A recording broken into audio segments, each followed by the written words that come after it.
नमस्कार दोस्तों, स्वागत है आपका हमारे ऑनलाइन यूट्यूब प्लेटफॉर्म पर। डेली करंट अफेयर्स की सीरीज में 9 अगस्त 2019 के हम लोग करंट अफेयर्स को आज डिस्कस करेंगे।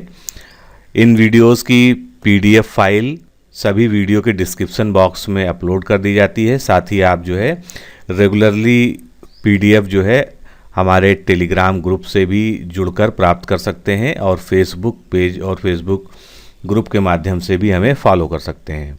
तो चलिए स्टार्ट करते हैं हम आज के current affairs.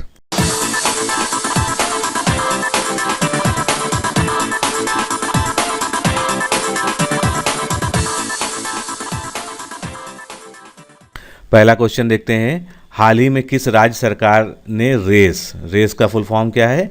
Resource assistance for colleges with excellence. तो इस रेस नाम की एक नई शिक्षा मॉडल को या शिक्षा नीति को प्रस्तुत किया है। ये किस राज्य सरकार ने किया है? ये राजस्थान के द्वारा किया गया है।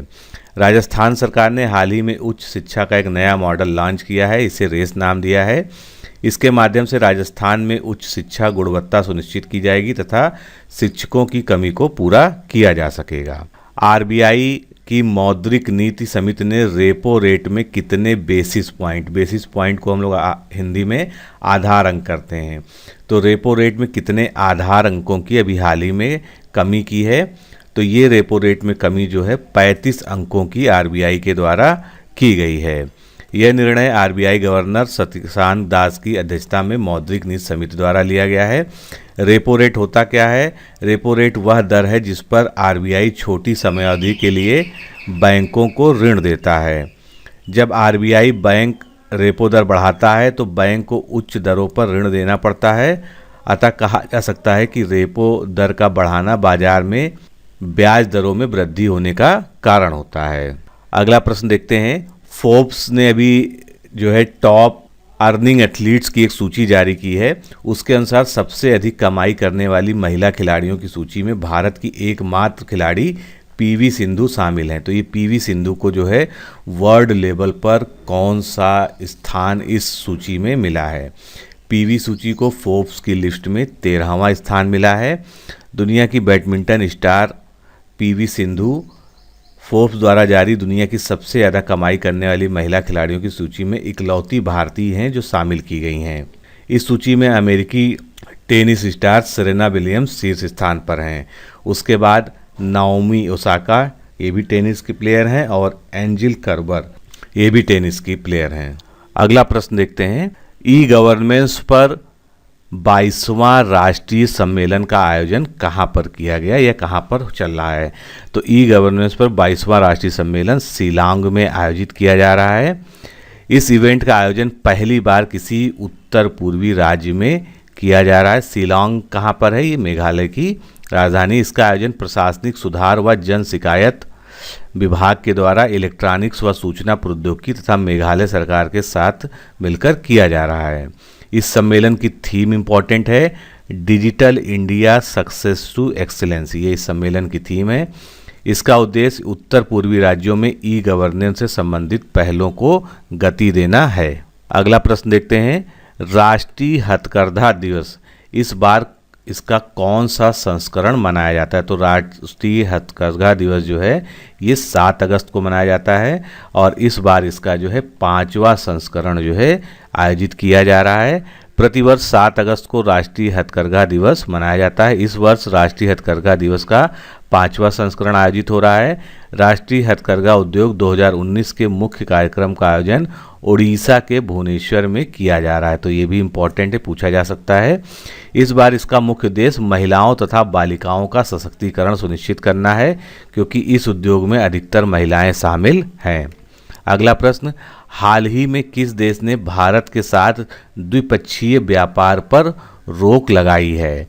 तो धारा 370 हटाए जाने से क्षुब्ध होकर जो है पाकिस्तान द्वारा जो है भारत के साथ द्विपक्षीय व्यापार पर रोक लगा दी गई है। इससे पहले जब पुलवामा हमला हुआ था उसके बाद भारत ने पाकिस्तान से आने वाली वस्तुओं पर 200% का शुल्क आरोपित कर दिया था।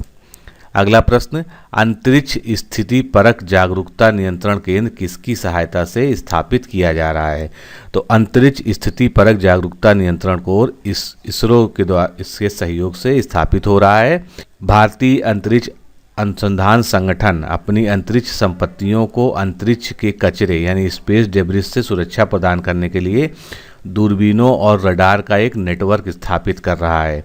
यह नेटवर्क अंतरिक्ष स्थिति जागरूकता और प्रबंधन निदेशालय के तहत स्थापित किया जा रहा है। अगला प्रश्न, हाल ही में भारत के किस रेलवे ने बायोमेट्रिक टोकन सिस्टम स्थापित किया है? तो भारत में पश्चिमी और मध्य रेलवे जोन ने जो है रेलवे में बायोमेट्रिक टोकन सिस्टम स्टार्ट किया है और ये ट्रेन के अनारक्षित कोच में बोर्डिंग की प्रक्रिया को सरल बनाता है, क्योंकि अनारक्षित जब अनरिजर्व्ड डिब्बे में जो घुसने के लिए बहुत मारा मारी होती है, तो अगर उसको पहले से ही 3 घंटा पहले से ही बायोमेट्रिक कराकर जो लोगों को टोकन दे दिया जाए कि इसके एक के बाद एक आराम से घुसेंगे, तो इसके लिए जो है ये बायोमेट्रिक टोकन सिस्टम यहाँ पर स्टार्ट किया गया है। बायोमेट्रिक टोकन सिस्टम एक ऐसी प्रणाली है जिससे सामान्य कोच में यात्रा करने वाले यात्रियों को ट्रेन के प्रस्थान से 3 घंटे पूर्व ही एक टोकन दे दिया जाता है। अगला प्रश्न, कोसी मेची लिंकिंग परियोजना किस राज्य के द्वारा प्रारंभ की गई है? तो आप कोसी से समझ गए होंगे, कोसी नदी जो है कहाँ पर जो है मुख्यतः, तो ये बिहार में जो है ये योजना लिंकिंग परियोजना प्रारंभ की गई है।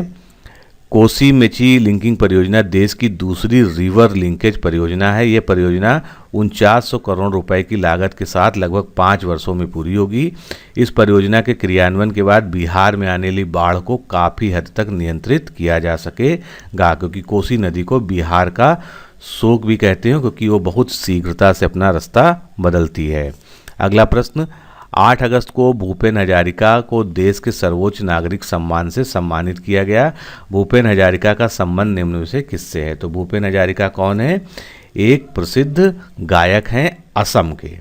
अब जितने भी लोगों को 8 अगस्त को जो है सम्मान मिला है भारत रत्न, उनके बारे में बात करते हैं, क्योंकि इससे जो है एक क्वेश्चन आने की संभावना प्रबल है आपके एग्जाम में।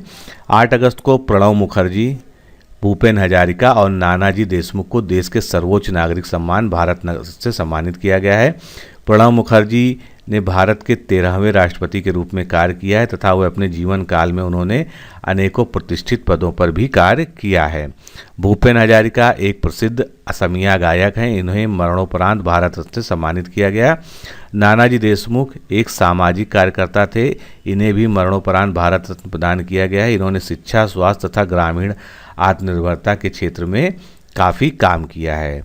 तो दोस्तों, इस तरह से आज के हम लोगों ने 10 जो है मुख्य करंट अफेयर्स को इस वीडियो में देखा और उनसे जुड़े हुए जो तथ्य हैं उनको भी पढ़ा। तो मिलते हैं अगली कड़ी में। नमस्कार, धन्यवाद।